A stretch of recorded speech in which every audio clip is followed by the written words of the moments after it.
Bienvenue à tous sur ma toute nouvelle chaîne Écrin de Pierre. Je suis Aurélie, la créatrice derrière Écrin de Pierre, et après 2 ans, un peu plus de 2 ans d'entreprise, je me suis dit qu'il était peut-être temps que je crée aussi une chaîne pour vous parler un petit peu de moi et de mon travail. Donc tout d'abord, qui suis-je? Je m'appelle Aurélie, j'ai 32 ans actuellement en 2022 et j'ai 2 emplois, celui de créatrice de bijoux en pierre fine et fil de métaux bruts, acier inoxydable, cuivre et laiton. Et également, je suis professeure dans l'éducation nationale. Voilà. Donc j'habite dans le Val d'Oise, en Île-de-France, pas très loin d'une ville qui s'appelle Cergy-Pontoise. Et je travaille aussi dans le même secteur. Mon établissement scolaire est dans ce secteur-là également. Donc, que puis-je vous dire sur mon travail? Mon travail, c'est d'utiliser ce genre de pierre-là. Et par exemple des cabochons. Donc ici, là, j'ai mis quelques petites améthystes sur la table. Et de les transformer en bijoux. Donc je vais me permettre de vous présenter quelques-unes de mes créations, comme ça vous allez pouvoir rentrer un petit peu plus dans mon univers et comprendre ce qui me motive. Donc tout d'abord, avec quoi je travaille? Je travaille uniquement avec des pierres naturelles, non teintées, non traitées et dont je connais la provenance. Elles sont toutes tracées, je demande à mes fournisseurs de me donner les origines de chaque pierre. S'ils n'en sont pas capables, je n'achèterai pas chez eux. De la même manière, pour ce qui est des matériaux que j'utilise, le cuivre, le laiton et l'acier inoxydable, je fais en sorte que mes fournisseurs soient aux normes REACH, à savoir aux normes européennes. Donc rien qui vienne d'un endroit inconnu ou qui ne soit pas officiellement aux normes européennes. Ensuite, quel type de pierre j'utilise? J'utilise 2 types de pierres principalement. Tout d'abord, ce qu'on appelle des cabochons. Donc ça, c'est un cabochon, c'est-à-dire que c'est une pierre qui a été polie et formée. Donc le cabochon a toujours une partie plate en dessous et une partie dessus qui va être bombée, donc soit en forme d'ovale comme ici, on en retrouve également en forme de goutte, sous forme carrée, ou enfin des formes beaucoup plus originales, mais on a toujours ce principe même d'avoir une base plate et par-dessus une couche bombée de pierre qui a été polie et taillée par un lapidaire. Je ne suis moi-même pas lapidaire, je ne taille pas mes propres pierres, même si j'aimerais bien un jour apprendre à le faire, mais ça ce sera dans un second temps. Mais je travaille aussi avec, donc je vous le disais, un deuxième type de pierre, à savoir les pierres roulées. C'est quelque chose que j'apprécie énormément, les pierres roulées, c'est avec ça que j'ai commencé.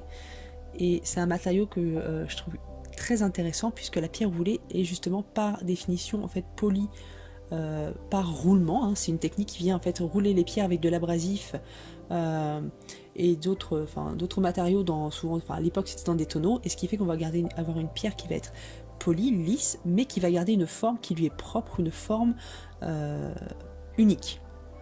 Et donc moi c'est ce que j'adore, parce que ça me permet de faire des créations qui ne sont jamais identiques. Donc je vous montre quelques créations pour que vous compreniez un peu ce que je vous raconte. Vous voyez par exemple, ça c'est un pendentif que j'ai réalisé avec un cabochon en forme de goutte, donc on voit bien la partie plate ici, et la partie arrondie par devant qui prend en fait toute la luminosité. Voilà. De la même manière, avec un cabochon, je fais aussi parfois des bracelets. Donc là vous voyez pareil, on a un cabochon ici en forme d'ovale, qui doit être plus ou moins de la même taille que celle-ci, je pense. Un petit peu plus grande, voilà. Un petit peu plus grande que celle-ci. Donc on voit bien idem ici la partie plate en dessous et la partie bombée par dessus que j'ai mis en évidence. Hop.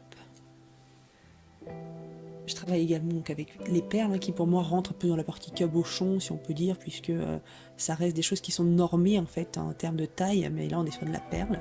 Donc voilà, je peux faire des petites boucles d'oreilles de cet agabi là par exemple.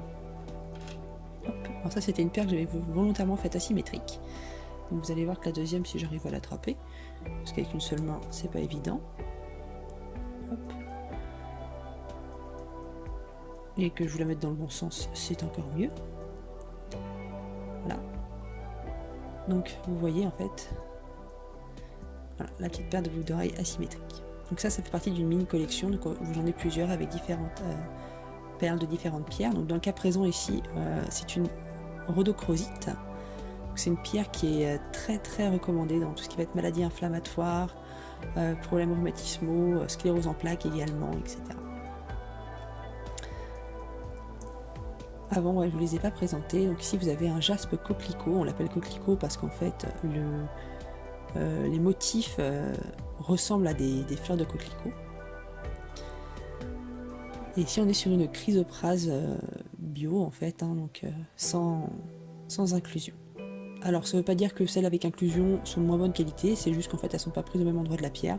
Moi, j'aime aussi énormément les chrysoprases avec inclusion brune à l'intérieur. Et on en retrouve dans certaines de mes créations.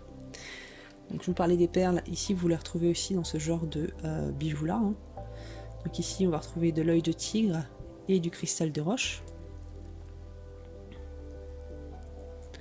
Donc l'œil de tigre hein, qui est vraiment une super pierre d'ancrage, mais également une pierre qui aide à lutter contre le stress et l'anxiété. Et pour ce qui est du cristal de roche, c'est une pierre qui est purifiante et